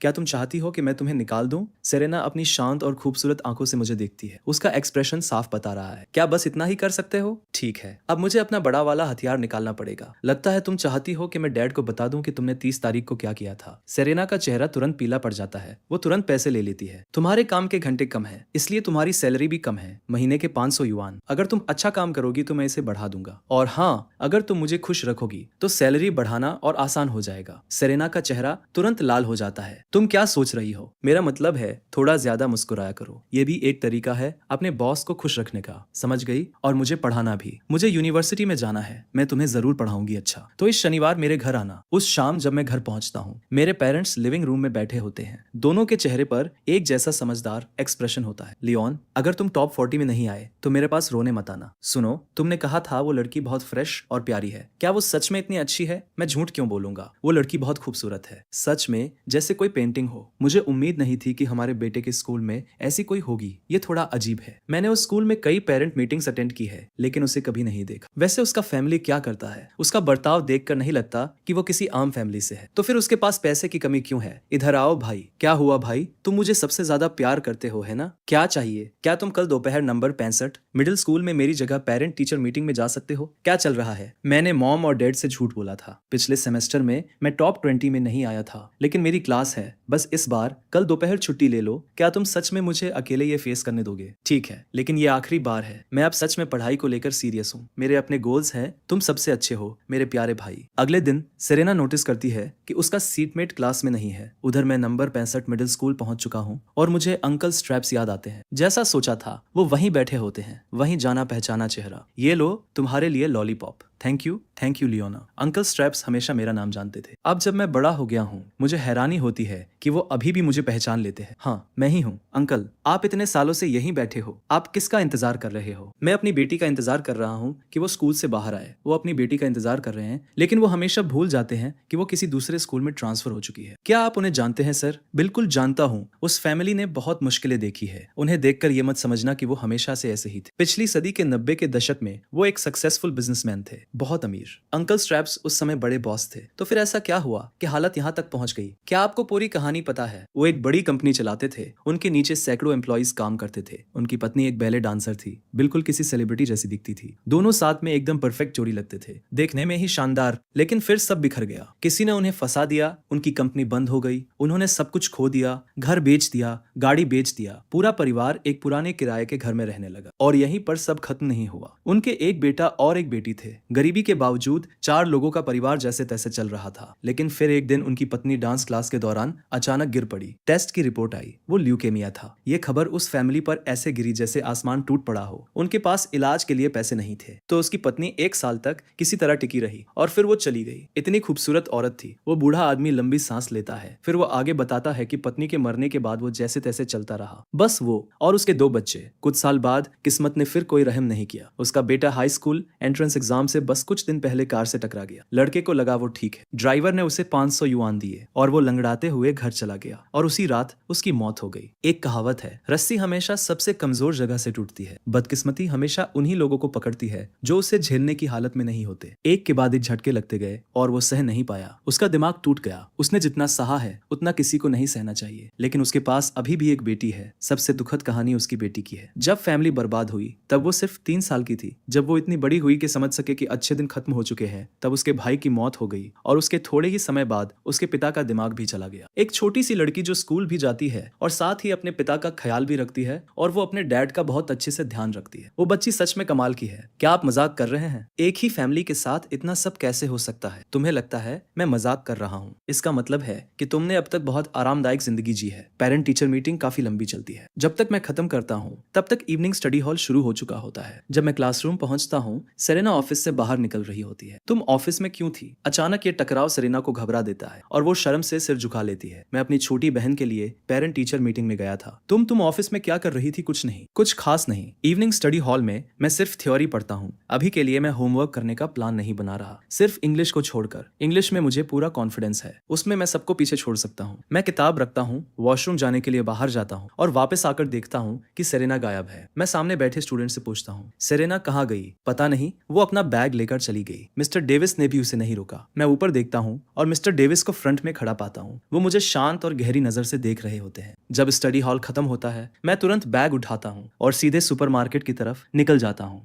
तुम दोनों एक ही टाइम पर छुट्टी नहीं लेते। वो तो पहले ही यहाँ आ गई थी, काफी देर पहले आई थी, तब से लगातार काम कर रही है। वो लड़की बहुत मेहनती है, तुमसे कहीं ज्यादा। मैं मुड़ता हूँ और देखता हूँ कि सेरेना लाल एप्रन पहने हाथ में कूड़े के बैग लिए मेरी तरफ आ रही है। लाल एप्रन स्टोर की यूनिफॉर्म है। मुझे हमेशा लगता था ये बहुत खराब दिखती है, लेकिन उस पर ये अजीब तरह से क्यूट लग रही है। सेरेना मुझे देखती है, एक पल के लिए रुकती है, फिर थोड़ी घबरा कर नजरें हटा लेती है। क्या खाली बोतलें भी फेंक दूं? हाँ, उन्हें बाहर वाले डस्टबिन में डाल दो। सेरेना सिर हिलाती है और चली जाती है। उस पर थोड़ा रहम करो, वो सिर्फ 500 महीना कमा रही है। सुपरमार्केट इतना बड़ा है, तुमने उसे अकेले ही पूरा साफ करने में लगा दिया है। वो खुद से करना चाहती थी, मेरी तरफ से नहीं किया। तुम्हें उसके लिए बुरा लग रहा है। मैं इस बात का जवाब देना भी जरूरी नहीं समझता। मैं सेरेना के पास जाता हूँ जब वो काम कर रही होती है। तुम ऑफिस इसलिए गई थी ना कि मिस्टर डेविस से इजाजत ले सको, कि तुम स्टडी हॉल से जल्दी निकल सको, और तुमने मेरा इंतजार किया जब तक मैं चला नहीं गया, फिर चुपके से निकल गई। सेरेना कुछ नहीं कहती, वो बस सिर झुका लेती है और अपने यूनिफॉर्म के किनारे को उंगलियों से घुमाने लगती है। तुम सोच रही हो ज्यादा घंटे काम करके तुम्हें सैलरी बढ़ जाएगी। साफ साफ सुन लो, ऐसा कभी नहीं होगा। सेरेना ऊपर देखती है, उसकी खूबसूरत आंखों में पूरी सच्चाई होती है। मैं सैलरी बढ़ाने के पीछे नहीं हूँ। स्टडी हॉल 9 बजे खत्म होता है। मैं 10 बजे के बाद काम खत्म करती हूँ। दिन का मुश्किल से 1 घंटा होता है और उसके लिए मुझे महीने के 500 युआन मिल रहे हैं। वो नीचे देखती है, जैसे उसके दिमाग में कुछ आता है, लेकिन फिर भी वो जिद से बोल देती है, 500 युआन ये ज्यादा है। ज्यादा? तुम्हें पता है यहाँ बाकी लोग कितना कमाते हैं? मुझे फर्क नहीं पड़ता वो कितना कमाते हैं। मुझे पता है मुझे जितना मिल रहा है वो मेरे लायक से ज्यादा है। अगर आप मुझे ज्यादा पैसे देते हैं तो मैं ज्यादा काम करूंगी। मेहनत और पैसे बराबर होने चाहिए। तुम भी कमाल हो, इतनी जिद्दी कैसे हो सकती हो? ठीक है छोड़ो, बस ये तुम्हारी पढ़ाई में रुकावट नहीं बनना चाहिए। समझ गई। आखिरकार मुझे पीछे हटते देख सेरेना के चेहरे पर एक खूबसूरत मुस्कान आ जाती है। वो हल्के से सिर हिलाती है, उसकी आंखों में हल्की सी खुशी चमकती है। फिर वो शर्माते हुए हल्की सी तेजी से वहां से चली जाती है। फ्राइडे आ जाता है। जब स्टडी हॉल खत्म होता है, क्लोए क्लासरूम के दरवाजे पर मुझे रोक लेती है। लियोन, कल शनिवार है, ब्रैड ने कुछ लोगों को अपने घर बुलाया है। मैंने पहले ही हाँ बोल दिया है और तुम भी आ रहे हो? नहीं आ सकता, मैं कल पढ़ाई कर रहा हूँ। मैं मुड़ता हूँ और चला जाता हूँ। क्लोए मुझे जाते हुए देखती है और पीछे से चिल्लाती है, पढ़ाई पढ़ाई, अब बस यही बोलते रहते हो, खुद को यही बोलते रहना जब तुम क्लास में सबसे नीचे ही रहोगे। उस रात 10 बजे सेरेना की शिफ्ट खत्म होती है। मैं उसे एक कागज देता हूँ। ये मेरा घर का एड्रेस और यूनिट नंबर है। कल तुम किस टाइम आ सकती हो? शायद दोपहर 1 बजे। ठीक है, मैं घर पर रहूंगा। शनिवार का दिन साफ और धूप वाला होता है। आसमान इतना परफेक्ट नीला होता है कि अवास्तविक लगता है। हमने 1 बजे का टाइम तय किया था, इसलिए सेरेना दोपहर होते ही घर से निकलती है। जब वो रेजिडेंशियल कॉम्प्लेक्स के बड़े गेट को देखती है तो रुक जाती है। एक पल के लिए वो हैरान रह जाती है। उसे लगता है जैसे वो गलती से किसी पार्क में आ गई हो। दरवाजे पर नॉक की आवाज सुनकर मैं दरवाजा खोलने जाता हूँ। दरवाजा खुलता है। सेरेना बाहर खड़ी होती है, साफ तौर पर नर्वस। ये पहली बार है जब वो किसी लड़के के घर आई है। वहां खड़ी मत रहो, अंदर आओ, चलो मेरे कमरे में चलते हैं। सेरेना मुझे शर्माते हुए देखती है। मुझे पहले आपके पेरेंट्स को ग्रीट करना चाहिए, फिर हम ट्यूशन शुरू करेंगे। घर पर कोई नहीं है, सिर्फ हम दोनों हैं। ये सुनते ही सेरेना का चेहरा लाल हो जाता है। इसमें मेरी गलती नहीं है। सुबह मेरे पेरेंट्स घर पर थे। तुमने ही दोपहर का टाइम चुना था। मेरे डैड को दोपहर में खाना चाहिए होता है। वो जितनी घबराई हुई है, फिर भी उसे पता है वो यहाँ क्यों आई है। हम दोनों डेस्क पर बैठते हैं, एक ही डेस्क, एक ही कुर्सी के बीच। हम स्कूल से भी ज्यादा करीब बैठे होते हैं। दोपहर ढलते ढलते ट्यूशन खत्म हो जाती है। सेरेना अपना बैग लेकर दरवाजे की तरफ जाती है। रुको, मैं एक बड़ा सा स्नैक्स का बैग निकालता हूँ और उसकी तरफ बढ़ाता हूँ। वो हैरानी से पीछे हट जाती है। मुझे ये नहीं चाहिए, ये तुम्हारी ट्यूशन फीस है। नहीं, मैं इसे नहीं लूंगी। वो मुड़ती है और तेजी से भाग जाती है। मैं सिर हिलाता हूँ। ये लड़की सच में बहुत जिद्दी है। मंडे सुबह मिस्टर डेविस सामने आकर बोलते हैं, आज 2 बातें हैं। पहली, स्पोर्ट्स डे में क्लास का साइन कौन ले जाएगा? ये तय हो चुका है, वो सेरेना है। क्लोए तुरंत ऊपर देखती है। सेरेना भी हैरानी से ऊपर देखती है। सिर्फ मैं हाथ उठाता हूँ। मैं इस फैसले को पूरी तरह सपोर्ट करता हूँ। दूसरी बात, स्पोर्ट्स डे के अगले दिन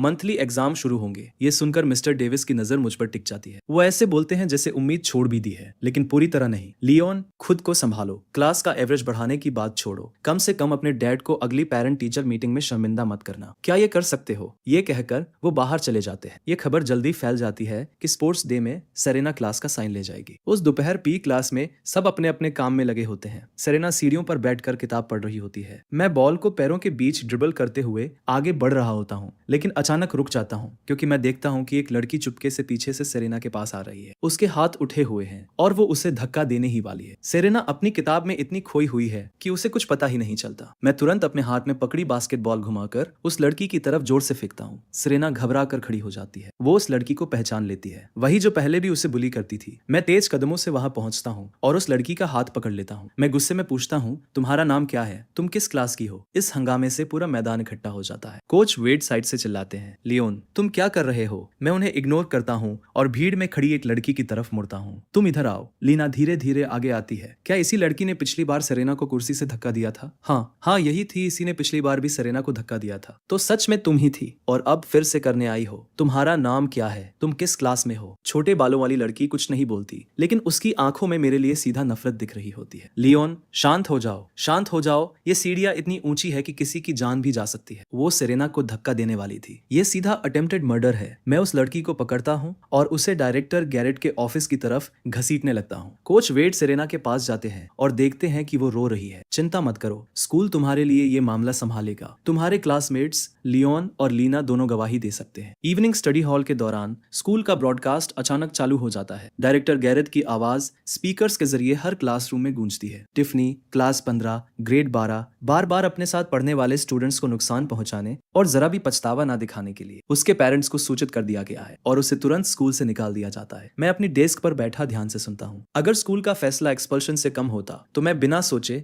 दोबारा डायरेक्टर गैरेट के ऑफिस में होता। मैं सेरेना की तरफ देखता हूँ। वो हमेशा की तरह अपने सवालों में लगी हुई है, पूरी तरह फोकस्ड। मैं उसे डिस्टर्ब नहीं करता। मैं वापस अपनी किताब में लग जाता हूँ। मेरी नजर हटते ही सेरेना थोड़ा रुकती है। उसके होंठ हल्के से खुलते हैं, जैसे वो मुड़कर मुझसे कुछ कहना चाहती हो, लेकिन आखिर में वो खुद को रोक लेती है। अगली शाम मैं सेरेना को स्टोर में इधर उधर काम करते हुए देखता हूँ। वो आज थोड़ी शांत लग रही है। 10 बजे सुपरमार्केट बंद हो जाता है। ठीक है, अब घर जाओ, रास्ते में ध्यान रखना। लेकिन सेरेना हिलती नहीं। वो वहीं खड़ी रहती है, आंखें लाल मेरी तरफ देखती हुई। लियोन, थैंक यू, लेकिन अगली बार इतना जल्दबाजी में कुछ मत करना। मैं नहीं चाहती कि मेरी वजह से तुम्हें सजा मिले। ये कहते हुए वो अपने आंसू रोकने की कोशिश करती है, फिर जल्दी से मुड़कर चली जाती है। उसकी छोटी सी परछाई जल्दी ही रात के अंधेरे में गायब हो जाती है। मैं काफी देर तक वहीं खड़ा रहता हूँ। सेरेना, काश मैं तुम्हें अपनी पिछली जिंदगी में पहले जानता। आज से मैं तुम्हारी हमेशा रक्षा करूंगा। जब मैं घर पहुंचता हूँ, मेरे डैड मुझे उसी पुराने नाराज चेहरे के साथ देखते हैं। तुम और सेरेना एक ही स्कूल में पढ़ते हो, फिर भी तुम दोनों में इतना फर्क कैसे है? वो तुमसे छोटी है, फिर भी मेहनती है, काबिल है और क्लास में टॉप करती है। वो मुझसे छोटी है। आपको कैसे पता?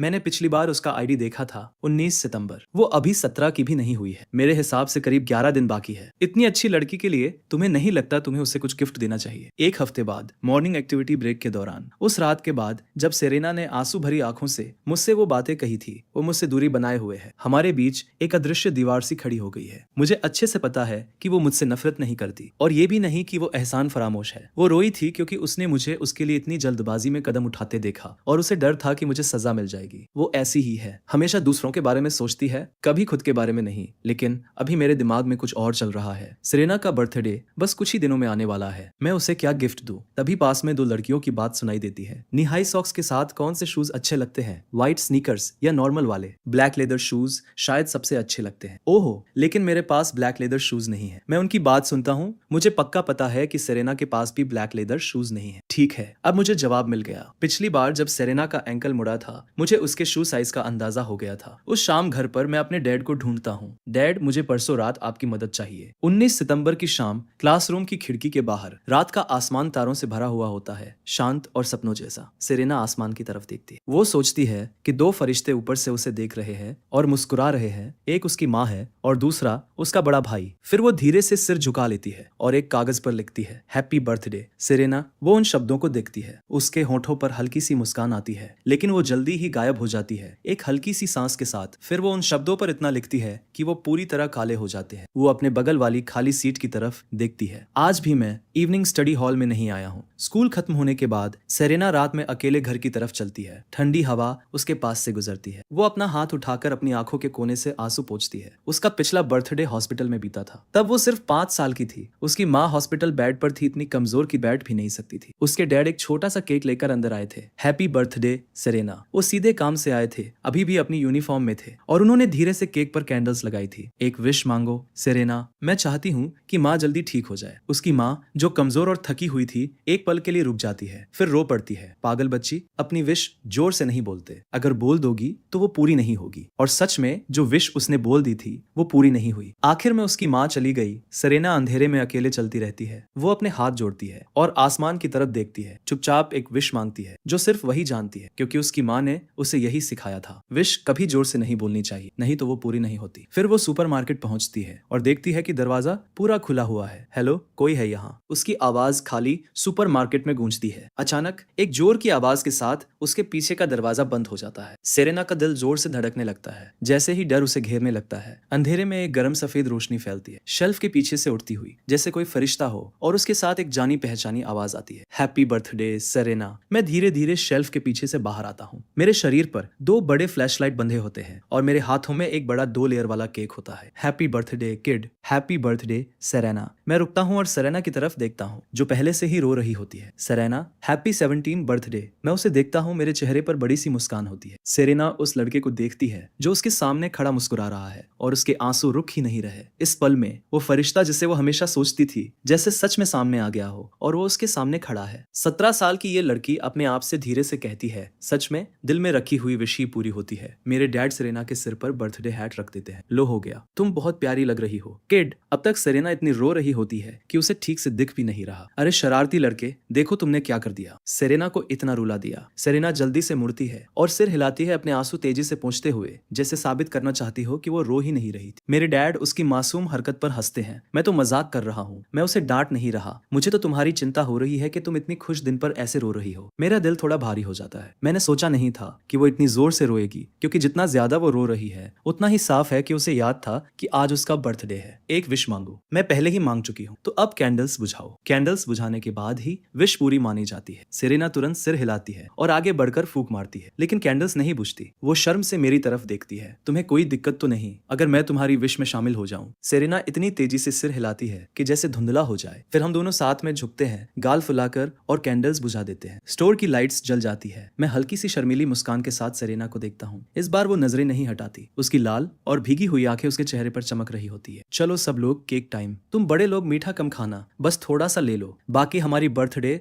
गर्ल अपने फैमिली के लिए घर ले जाएगी। बहुत है, तुम लोग भी खाओ। मैं पहला पीस सेरेना को देता हूँ। लो बर्थडे गर्ल। सेरेना सिर झुकाकर धीरे से एक छोटा सा बाइट लेती है। उसकी आंखों के कोनों में अब भी आंसू चमक रहे होते हैं। किड, आज जल्दी घर चले जाना। थैंक यू बहुत ज्यादा। रात के अंधेरे में मैं सेरेना को चौराहे तक छोड़ने जाता हूँ। बाकी केक अपने हाथ में लेकर इसे अच्छे से पकड़ना, इसे अपने डैड के लिए घर ले ले जाना। जैसे ही वो इसे लेती है, मैं अपना बैग सामने घुमाता हूँ और अचानक उसके पीछे इशारा करता हूँ, देखो वहाँ क्या है। सेरेना तुरंत पीछे मुड़ती है, लेकिन उसे कुछ नहीं दिखता। वो वापस मुड़ती है कंफ्यूज होकर और अपने सामने एक जोड़ी ब्लैक लेदर शूज और एक पिंक हेयर क्लिप देखती है। Tada birthday gift. वो जम जाती है और उसकी आंखें तुरंत लाल हो जाती है। मेरी मुस्कान नरम पड़ जाती है। मैं आगे बढ़कर उसके आंसू पोंछ देता हूँ। अरे अरे, फिर से रो रही हो? मैं सच में तुम्हारे साथ क्या करूं? तुम आंसुओं से बनी हो क्या? मुझे ये नहीं पता कि सेरेना लगभग कभी रोती ही नहीं है। उसके सारे सालों से रुके हुए आंसू जैसे पिछले आधे महीने में निकल आए हैं, इस लड़के की वजह से जो बिना किसी चेतावनी के उसकी जिंदगी में आ गया। मैं शूज और हेयर क्लिप उसकी तरफ बढ़ाता हूँ। लो बर्थडे गर्ल, अगर तुम्हें अजीब लग रहा है तो जब मेरा बर्थडे आए मुझे कुछ दे देना, हम बराबर हो जाएंगे। सेरेना मजबूती से सिर हिलाती है। वो घर जाने के लिए मुड़ती है, फिर अचानक वापस मुड़ती है, जैसे उसे कुछ याद आया हो। लियोन, क्या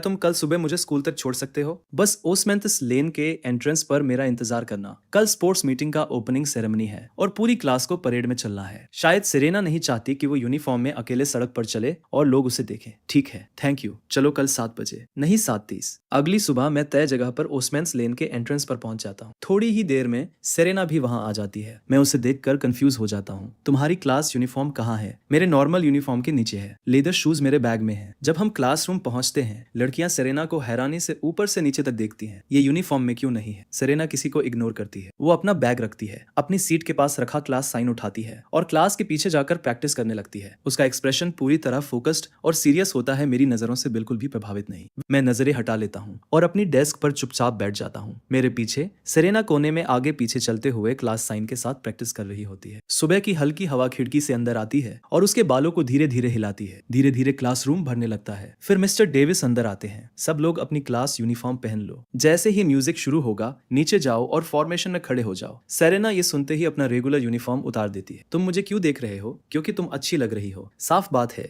देखना बंद करो। तुम्हें देखने की इजाजत नहीं है। ठीक है, मैं नहीं देख रहा। वैसे आज सुबह मेरी 3 किलोमीटर की रेस है। क्या तुम फिनिश लाइन पर मुझसे मिलोगी? मैं बहुत थक जाऊंगा। तुम ही मेरी एकमात्र फ्रेंड हो। पता है, सेरेना बिना सोचे तुरंत सिर हिला देती है। वो मेरे दिए हुए लेदर शूज पहन लेती है। फिर वो अपने बैग से मेरा दिया हुआ पिंक हेयर क्लिप निकालती है। धीरे धीरे हाथ ऊपर उठाती है और कुछ सेकंड के लिए रुक जाती है, जैसे उसे यकीन ना हो। फिर जैसे उसने फैसला कर लिया हो, वो क्लिप अपने बालों के सामने लगा लेती है और मेरी तरफ देखती है। आज तुम थोड़ी अलग लग रही हो, क्योंकि तुमने एक बार कहा था यूथ सिर्फ एक बार मिलती है। मैं भी अपनी पूरी कोशिश करना चाहती हूँ ताकि मेरा फ्यूचर वाला में कोई पछतावा न रखे। वो मेरी दी हुई हिम्मत पर खरा उतरना चाहती है। वो नहीं चाहती कि पिंक हेयर क्लिप और ब्लैक लेदर शूज किसी कोने में पड़े रहे। म्यूजिक शुरू होता है। मिस्टर डेविस फिर से क्लास में आते हैं। सेरेना, लाइन में लगो। क्लास साइन को सीधा पकड़ो। आज तुम क्लास 1 का चेहरा हो। जी मिस्टर डेविस। सब लोग कोने की तरफ देखते हैं, जैसे कुछ खास उम्मीद नहीं हो, लेकिन एक एक करके सबकी नजरें वहीं टिक जाती है। ओह, सबको पता था कि सेरेना खूबसूरत है, लेकिन आज वो बिल्कुल अलग लग रही है, जैसे कोई चमकता हुआ तारा। चलो सब लोग नीचे चलते हैं। पूरी क्लास नीचे चली जाती है। भीड़ के बीच चलते हुए सेरेना साफ तौर पर असहज लग रही होती है। क्या हुआ सेरेना, तुम नर्वस हो? सेरेना सिर हिलाती है। कॉन्फिडेंट रहो, नर्वस मत हो। तुम हमेशा एग्जाम में अपना बेस्ट देती हो, तब नर्वस क्यों नहीं होती? वो अलग है, ये भी वही है। आज भी एक एग्जाम है जिसका नाम है यूथ। अगर तुम ये 100 मीटर क्लास साइन पकड़कर अच्छे से चल गई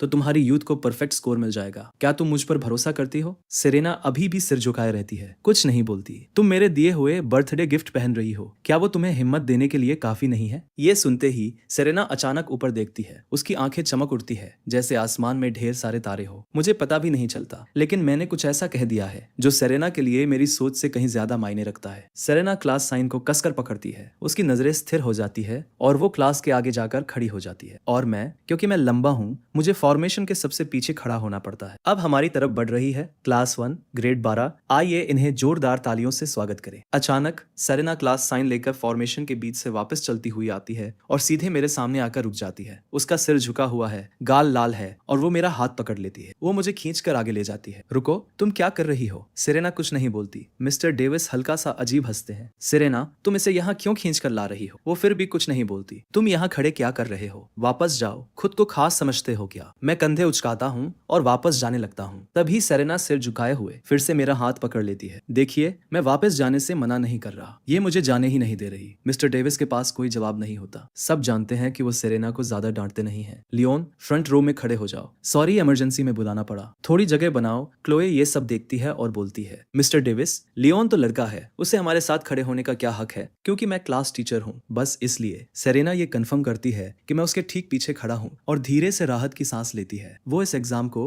अकेले फेस नहीं करना चाहती। उसके दिल में एक बात साफ है, ये एग्जाम तभी यूथ कहलाएगा जब मैं उसके साथ रहूंगा, तभी ये उसकी यादों में बिना पछतावे के रहेगा। उसका हाथ जो मेरा हाथ पकड़े हुए है और छोड़ने को तैयार नहीं, वो सब कुछ कह देता है जो वो बोल नहीं सकती। कुछ ही देर में हमारी क्लास की बारी आ जाती है। अगली क्लास है क्लास 1 ग्रेड 12। चलो सब लोग सिर ऊपर रखो, ध्यान से चलो। सेरेना क्लास साइन उठाती है। उसका चेहरा शांत और स्थिर होता है और वो आगे बढ़ती है। उसकी चाल इतनी ग्रेसफुल होती है जैसे कोई गर्व से भरा हुआ हंस चल रहा हो, इतनी खूबसूरत कि वो बाकी सबसे अलग लगती है। जैसे जैसे ज्यादा लोग उसे देखने लगते हैं, उसका दिल तेजी से धड़कने लगता है। उसने कभी एक साथ इतने लोगों की नजरें अपने ऊपर महसूस नहीं की थी। मेरे पीछे खड़ा लड़का उसे हिम्मत दे रहा होता है, फिर भी इतने सारे लोगों की नजरों का बोझ संभालना उसके लिए आसान नहीं है। मैं देखता हूँ कि उसके हाथ में पकड़ा हुआ क्लास साइन हल्का हिलने लगा है। तो जैसे ही हम मेन स्टेज के पास पहुंचते हैं, मेरी आवाज उसके पीछे से गूंजती है, हेलो एवरीवन। मेरी आवाज सुनकर सेरेना चौंक जाती है। फिर वो एक मुस्कान के साथ गहरी सांस लेती है, जैसे उसे फिर से जान मिल गई हो, और जो क्लास साइन नीचे झुक रहा था उसे फिर से ऊंचा उठा देती है। मेरी आवाज पूरे ग्राउंड का ध्यान मेरी तरफ खींच लेती है। मिस्टर डेविस अपना चेहरा हाथ से ढक लेते हैं, इतने शर्मिंदा हो जाते हैं कि जैसे जमीन में ही गड़ जाना चाहते हो। मैं एक ही बार में पूरे माहौल को जिंदा कर देता हूँ। परेड आराम से खत्म हो जाती है। स्पोर्ट्स मीटिंग ऑफिशियली शुरू हो जाती है। मैं क्लासरूम में वापस जाता हूँ ताकि 3 किलोमीटर की रेस के लिए तैयार हो सकूं। सेरेना छोटे से शॉप पर जाती है और 2 बोतल पानी खरीदती है। लाल ट्रैक पर सब अपनी अपनी जगह पर खड़े हो जाते हैं। स्टार्टिंग गन की आवाज के साथ मैं तेजी से आगे बढ़ता हूँ। मेरी सेकेंड लाइफ के साथ आई स्टेमिना और एंड्योरेंस और बाकी फिजिकल इंप्रूवमेंट्स जैसे स्ट्रेंथ शायद रोजमर्रा की जिंदगी में ज्यादा काम के नहीं है, लेकिन आज जैसे दिन पर ये सब काफी से भी ज्यादा है। मैं सबसे पहले फिनिश लाइन पार करता हूँ और अपने ग्रुप में फर्स्ट आता हूँ। सेरेना 2 पानी की बोतल लेकर मेरी तरफ दौड़ती है और थोड़ी शर्माते हुए मुझे देती है। तभी क्लोए भी आती है और एक ड्रिंक मेरी तरफ बढ़ाती है। मैं बिना सोचे मना कर देता हूँ, थैंक यू, लेकिन मैं ये नहीं पीता। फिर मैं सेरेना की तरफ मुस्कुराकर देखता हूँ। ये दोनों बोतल मेरे लिए है। वो खुशी से सिर हिलाती है। मैं बिना सोचे दोनों ले लेता हूँ। थैंक यू, जब तुम मुझे पानी पिला रही हो तो मैं तुम्हें लंच खिलाऊंगा। सेरेना हल्की सी मुस्कान के साथ सिर हिला देती है। मैं बस वॉशरूम होकर आता हूँ, थोड़ी देर में तुम्हें ढूंढता हूँ, ठीक है। लेकिन मैं करीब आधे घंटे तक इंतजार करता हूँ और सेरेना फिर भी नहीं आती। मैं बिना समय गवाए टीचिंग बिल्डिंग की तरफ भागता हूँ। मुझे अंदर से लग रहा है कि सेरेना के साथ कुछ हुआ है। मैं बाथरूम के पास पहुंचता हूँ और आवाज लगाता हूँ, सेरेना तुम कहाँ हो? एक आवाज आती है, आंसुओं से भरी हुई, लियोन मैं यहाँ हूँ। जब मैं उसे ढूंढता हूँ, वो कोने में सिमटी हुई होती है, जोर जोर से रो रही होती है। उसकी आंखें सूजी हुई लाल हैं, उसके बाल बिखरे हुए हैं। क्या हुआ? तुम्हें चोट लगी है? सेरेना सिर हिलाती है, लेकिन वो रोना बंद नहीं करती। ये मुझे उसके बर्थडे वाली रात की याद दिला देता है। सेरेना अपना कांपता हुआ दायां हाथ आगे बढ़ाती है। उसकी हथेली में पिंक हेयर क्लिप के टूटे हुए टुकड़े पड़े होते हैं। उन्होंने इसे तोड़ दिया, क्लिप टूट गई है। जो हेयर क्लिप तुमने मुझे दी थी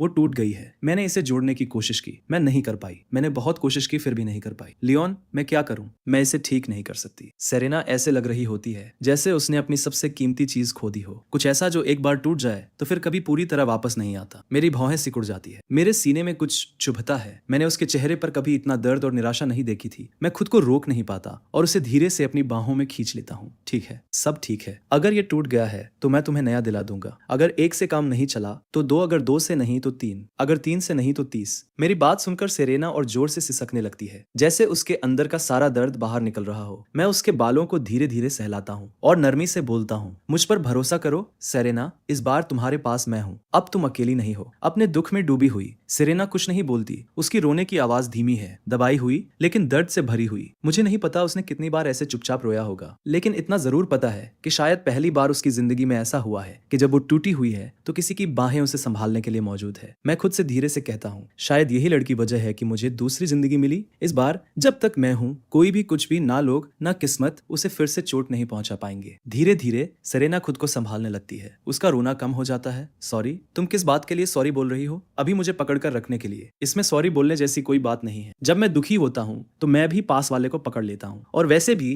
पहले मैंने तुम्हें पकड़ा था। सेरेना कुछ नहीं बोलती। तुम्हें भूख लगी है? वो हल्का सा सिर हिलाती है। मैं अपना हाथ आगे बढ़ाता हूँ। चलो, मैं उसका हाथ पकड़ता हूँ और उसे बाहर ले जाता हूँ। कैंपस के रास्ते पर दोनों तरफ हरे भरे पौधे लगे होते हैं और हम धीरे धीरे चलते हैं, एक दूसरे से बस 1 हाथ की दूरी पर। मैं उससे ये नहीं पूछता कि वो लड़कियां कौन थी या किस क्लास की थी, क्योंकि मुझे पता है सेरेना कभी नहीं बताएगी। वो अपने दर्द को खुद सहना पसंद करेगी, बजाय इसके कि वो किसी और पर बोझ बने। मैं उसकी तरफ मुड़ता हूँ। तुम किस फ्लोर पर खाना खाना चाहती हो? क्या खाने का मन है? कुछ भी चलेगा। खाने के बाद सेरेना बचा हुआ खाना पैक करती है है और घर की तरफ निकल जाती है। वो कुछ नहीं कहती, लेकिन मुझे पता है कि वो अपने डैड के लिए है। दोपहर में स्टूडेंट्स धीरे धीरे वापस क्लास में आने लगते हैं। सेरेना मेरी खाली सीट की तरफ देखती है और उसके चेहरे पर हल्की चिंता आ जाती है। तभी मिस्टर डेविस अचानक दरवाजे पर आ जाते हैं। तुम सब यहाँ बैठे क्या कर रहे हैं? नीचे जाओ और अपने क्लासमेट्स के लिए चीयर करो। सब लोग धीरे धीरे उठते हैं और स्पोर्ट्स फील्ड की तरफ चल पड़ते हैं। कोच वेड मिस्टर डेविस को क्लास लेकर आते देख जल्दी से उनके पास आते हैं। उनके चेहरे पर चिंता होती है। क्या लियोन आया है? शॉर्ट पुट शुरू होने वाला है और मैंने उसे चेक इन करते नहीं देखा। मिस्टर डेविस हैरान रह जाते हैं। मैंने भी उसे नहीं देखा। मुझे लगा वो पहले ही फील्ड में चला गया होगा। क्या किसी ने लियोन को देखा है? सब लोग सिर हिलाते हैं। क्या उसका टर्न थोड़ा आगे बढ़ा सकते हैं? इसके लिए कोई नियम नहीं है। अगर वो अपना टर्न मिस करता है तो वो डिस्क्वालीफाई हो जाएगा। आखिर लियोन गया कहाँ है? तभी मेन स्टेज की तरफ कुछ अजीब होता है। लड़कों और लड़कियों, आज अपना पूरा दम लगा दो। हर सांस में ताकत होनी चाहिए। अरे अरे, तुम कौन हो?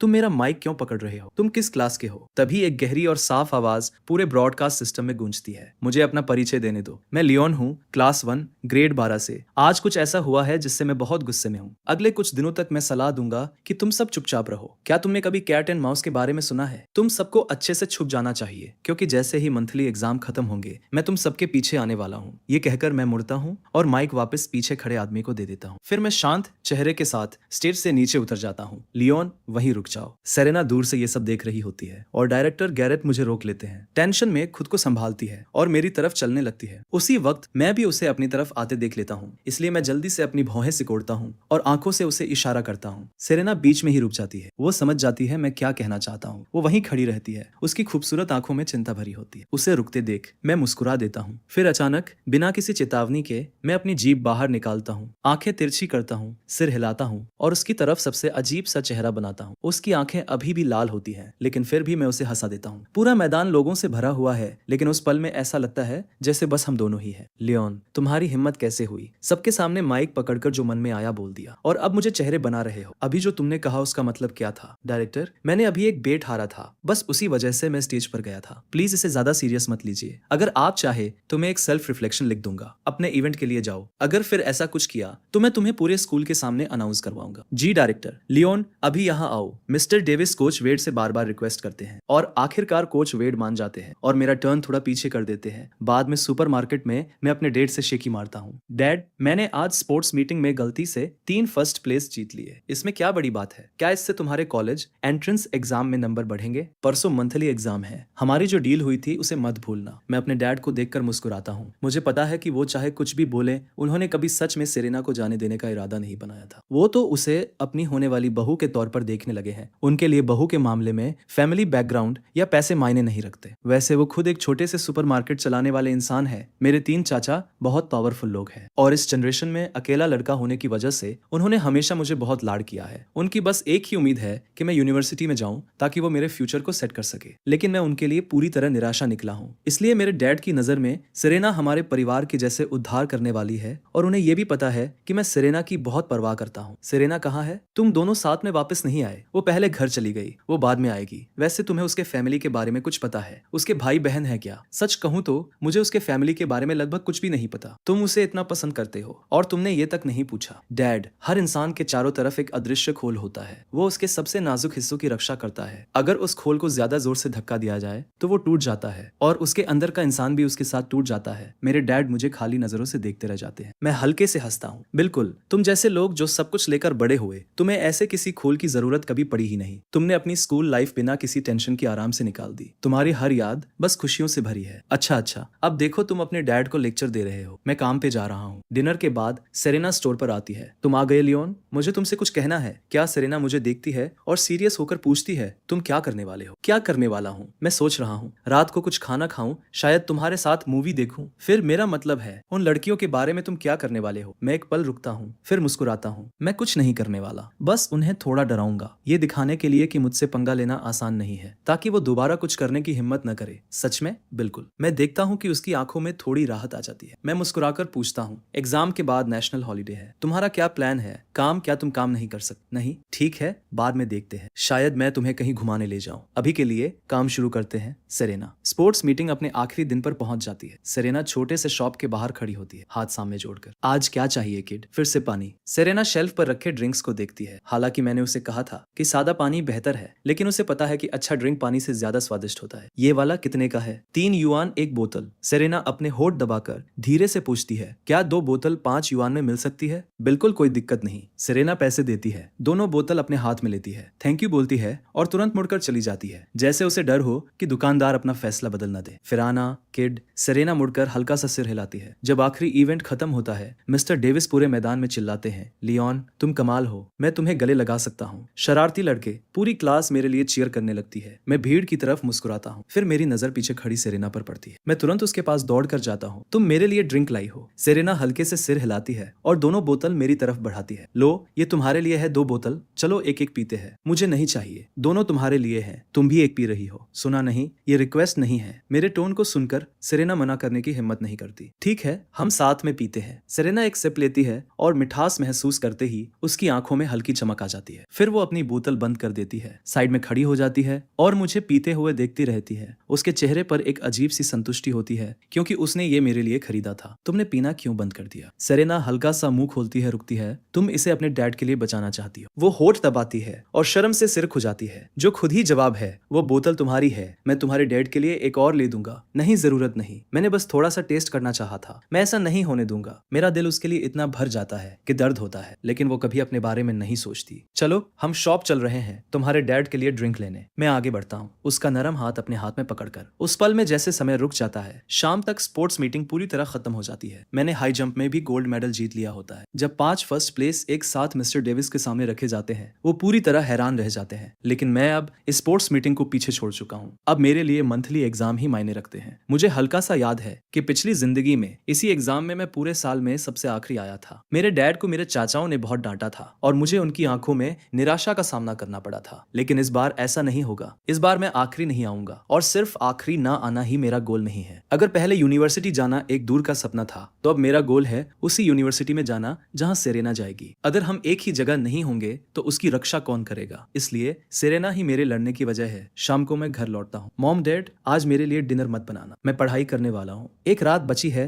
और अब तुम्हें पढ़ाई करनी है। क्या आखिरी समय में सब कुछ रखने वाले हो? डैड, बस मुझे करने दीजिए। मैं अपने कमरे में जाता हूँ और घंटों तक लगातार पढ़ाई करता हूँ। अब मैं किसी को निराश नहीं करूंगा। मेरे पेरेंट्स, जिन्होंने कभी मुझ में कोई टैलेंट नहीं देखा था। मेरे अंकल्स, जिन्होंने मेरा फ्यूचर सेट करने के लिए हर कोशिश की। और वो लड़की जो हर वीकेंड बिना फेल हो आती है और इतनी शांति से मुझे पढ़ाती है। अगली सुबह ब्रेकफास्ट के बाद मैं एग्जाम रूम 30 की तरफ जाता हूँ, जहाँ पूरे साल के कमजोर स्टूडेंट्स इकट्ठा होते हैं। अंदर सब लोग ऐसे बातें कर रहे होते हैं जैसे कोई सुबह का बाजार हो। अचानक पूरा क्लासरूम बिना किसी वजह के शांत हो जाता है। पता चलता है कि सेरेना अंदर आई है, साफ और शांत। वो इस कमरे में बिल्कुल अलग लग रही होती है। सब लोग उसे हैरानी से देखते हैं। स्पोर्ट्स मीटिंग से पहले सब जानते थे कि सेरेना टॉप स्टूडेंट है। स्पोर्ट्स मीटिंग के बाद सबने देख लिया था कि वो कितनी खूबसूरत है, इसलिए सब सच में कंफ्यूज है। वो यहाँ क्या कर रही है? सेरेना रुक जाती है और एक पल के लिए वहीं खड़ी रहती है। फिर वो सीधे मेरे पास आती है। Good morning. ग्रीटिंग के बाद वो जल्दी से आखिरी खाली सीट पर बैठ जाती है। सब लोग फिर से हैरान रह जाती है। ये यहाँ क्यों बैठ रही है? तुम सब क्या देख रहे हो? क्या तुमने पहले कभी कुछ दिलचस्प नहीं देखा? सब लोग तुरंत चुप हो जाते हैं। मैं क्लास के कोने में जाकर बैठ जाता हूँ। जैसे ही मैं बैठता हूँ, मिस शॉ एग्जाम सुपरवाइजर बनकर अंदर आती है। वो सामने आकर खड़ी होती है। एग्जाम अभी शुरू होगा, सब कुछ हटा दो, या तो यहाँ डेस्क पर रख दो या बाहर कॉरिडोर में। सेरेना अपना बैग उठाती है और खड़ी होने वाली होती है। तभी मैं उसका बैग ले लेता हूँ। उसे थैंक यू बोलने का मौका भी नहीं मिलता और मैं पहले ही आगे चल देता हूँ। एक नीला बैग और एक पिंक बैग मेरे हाथ में होता है। जब मैं वापस आकर बैठता हूँ, सेरेना थोड़ा आगे झुकती है और धीरे से मेरे कान के पास बोलती है, थैंक यू। अरे, इसके लिए थैंक यू बोलने की जरूरत नहीं है। सेरेना कुछ नहीं बोलती। वो चुपचाप आगे देखती है जहाँ पिंक बैग नीले बैग के साथ रखा होता है। हमारे पास का पर्दा हल्के से हिल रहा होता है। वो पल शांत और सुकून भरा होता है। नीचे सीटी बजती है, एग्जाम शुरू हो जाता है। मिस शॉ सामने बैठकर पूरे कमरे को देख रही होती है। कुछ लोग ख्यालों में खोए हैं, कुछ खिड़की के बाहर देख रहे हैं, कुछ सिर झुकाकर सो रहे हैं। ये स्टूडेंट्स एग्जाम देते हुए नहीं लग रहे जैसे सजा काट रहे हो। तभी एक कोने से पेन चलने की आवाज आती है। मिस शॉ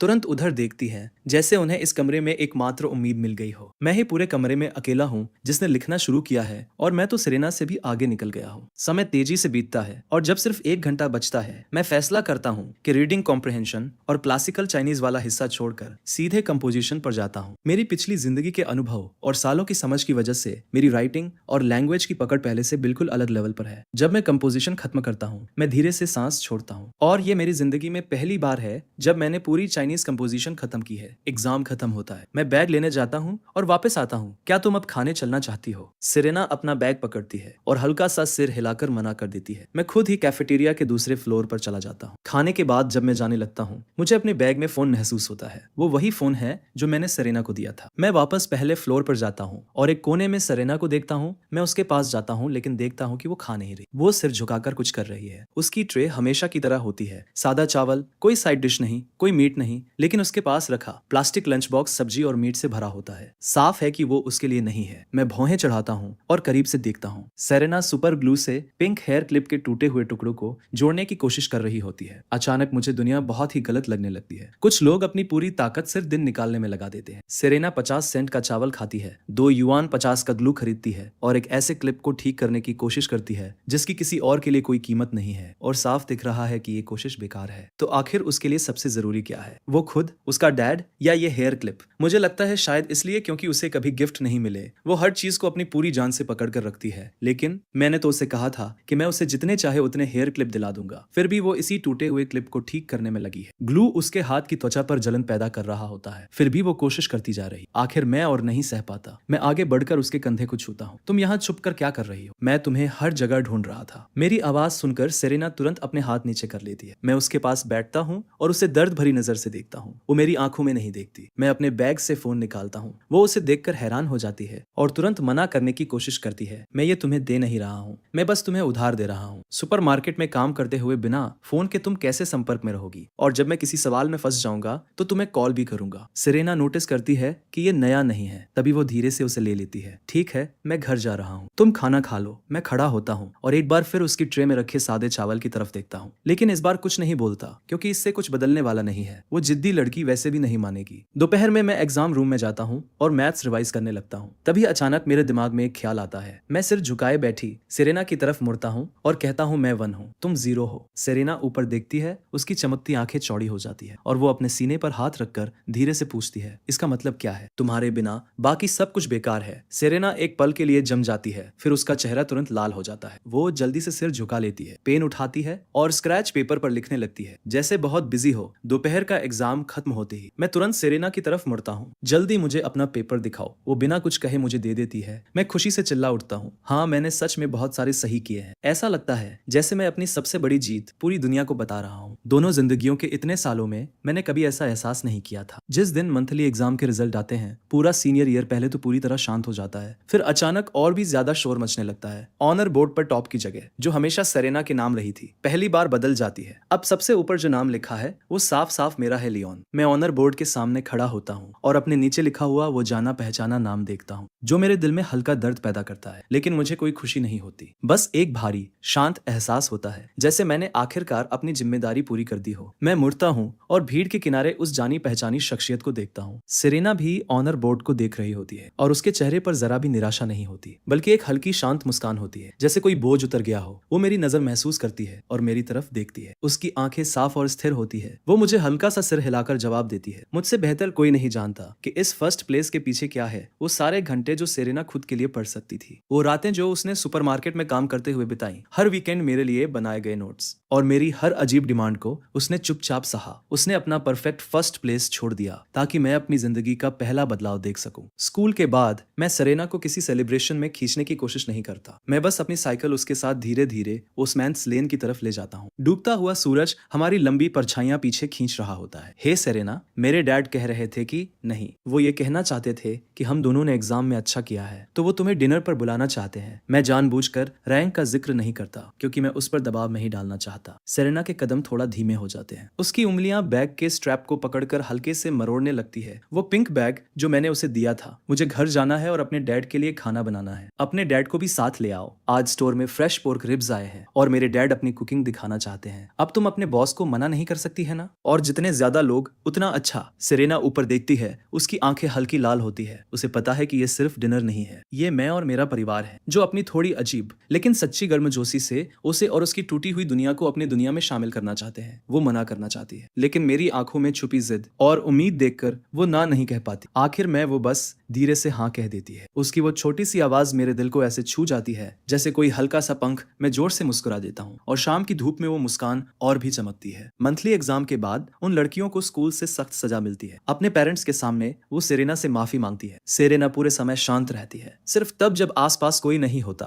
वो धीरे से मुझसे कहती है थैंक यू। उसे पता है कि ये सब वो साफ आसमान है जो मैंने चुपचाप उसके लिए तैयार किया है। समय तेजी से बीतता है। कॉलेज एंट्रेंस एग्जाम आखिरकार आ ही जाता है। घबराहट और उम्मीद के साथ एग्जाम रूम में मेरा पेन पूरे कॉन्फिडेंस के साथ चल रहा होता है। सेरेना का चेहरा पूरी तरह फोकस्ड होता है। हम दोनों अपने अपने फ्यूचर के लिए और एक दूसरे के लिए अपनी पूरी ताकत लगा देते हैं। रिजल्ट वाले दिन कोई सरप्राइज नहीं होता। मेरा और सेरेना का नाम एक ही टॉप यूनिवर्सिटी की लिस्ट में साथ साथ होता है। मैंने अपना वादा निभा दिया। एक पूरी ताकत से लड़ी गई लड़ाई में मैंने हमारे बीच का फासला खत्म कर दिया। ग्रेजुएशन पार्टी के दिन सेरेना एक सिंपल सफेद ड्रेस पहनती है और सबको हैरान कर देती है। वो अब वो लड़की नहीं रही जो डरकर कोनों में सिमट जाती थी। मेरी जिद्दी और ओवर प्रोटेक्टिव देखभाल के कारण उसकी आंखों के पीछे की परछाइयां धीरे धीरे गायब हो गई है और उनकी जगह एक चमक और कॉन्फिडेंस ने ले ली है। पार्टी में क्लोए हमें कोने में धीरे धीरे बात करते हुए देखती है। उसके दिल में भावनाएं उलझी हुई होती है। आखिर में वो बस एक सांस लेती है, अपना ड्रिंक खत्म करती है और सब छोड़ देती है पार्टी के बीच में। मैं अचानक सेरेना का हाथ पकड़ता हूँ और उसे बाहर ले जाता हूँ। हम स्कूल बिल्डिंग की छत पर भागते हैं। गर्मी की रात की हवा सारी गर्मी को दूर कर देती है। आसमान तारों से भरा होता है। मैं उसकी तरफ देखता हूँ। मेरी आवाज पहले से ज्यादा सीरियस होती है। सेरेना, तुम्हें याद है तुमने अपने बर्थडे पर क्या विश मांगी थी? सेरेना सिर हिलाती है। उस रात उसने एक खामोश विश मांगी थी कि पूरी जिंदगी लियोन उसके साथ रहे। मैं धीरे से सांस लेता हूँ और उसकी आंखों में देखता हूँ। अब मैं तुम्हें अपनी विश बता सकता हूँ। मेरी विश ये थी कि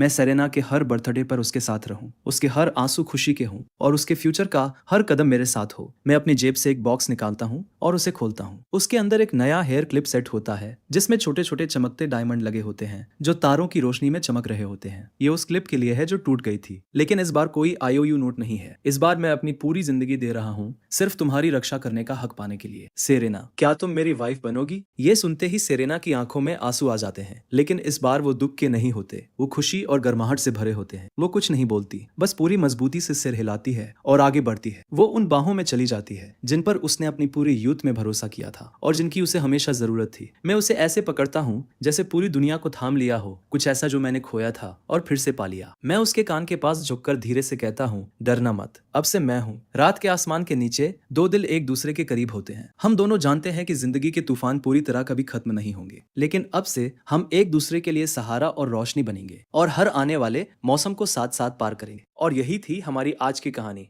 जहां एक लड़का जिसने खुद को कभी सीरियसली नहीं लिया, वही लड़का अपनी पूरी लाइफ बदल देता है, सिर्फ इसलिए क्योंकि इस बार उसके पास खोने के लिए कोई था। और दूसरी तरफ एक लड़की जो हमेशा चुपचाप सब सहती रही, लेकिन सही इंसान मिलने पर उसकी पूरी दुनिया ही बदल गई। तो अगर तुम्हें भी कभी लगे कि तुम लेट हो या तुमसे नहीं होगा, तो बस याद रखना, एक सही वजह है, एक सही इंसान, और तुम्हारी पूरी कहानी पलट सकती है। अगर स्टोरी पसंद आई हो तो लाइक ज़रूर करना और ऐसे ही और दमदार रिकेप्स के लिए चैनल को सब्सक्राइब करना मत भूलना। मिलते हैं अगली वीडियो में